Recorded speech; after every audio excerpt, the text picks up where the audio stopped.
మీ MLA సాబ్ కూడా పోయిండు రాజేంద్ర నగర్ ఆయన డెవలప్మెంట్ ఎవరో డెవలప్మెంట్ కోసం పోయినావు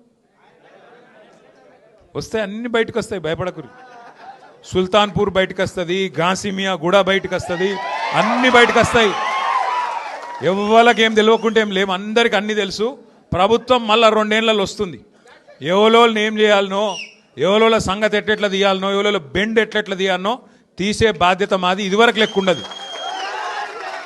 ఎవల డెవలప్మెంట్ కోసం పోయినావు ఏమిటికి పోయినావు ఏం ఆశించిపోయినావు ఏం కథలు పడుతున్నావు ఫైమ్ గాడు ఏం చేస్తుండో ఎవడేం చేస్తుండో అన్నిరికే అందరి జాతకాలు తెలుసు ఎవడెవడేం చేస్తుండో మాకు కూడా ఎరికే టైం వస్తుంది అన్నిటికీ టైం వస్తుంది ఇగో నేనేమంటున్నా అంటే ఒక్కరోజుకే గింత ఎగిరిత పడితే ఎట్లా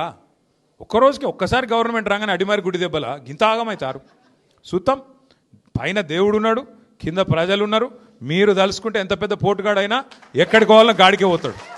ఇలా రాష్ట్రం మొత్తం ఒకటే ఉన్నది అందరి ఆలోచన కేసీఆర్ గారు తిరిగి ముఖ్యమంత్రి కావాల్సిందే తెలంగాణ మళ్ళీ పట్టాలు ఎక్కాల్సిందే తప్పకుండా జరుగుతుంది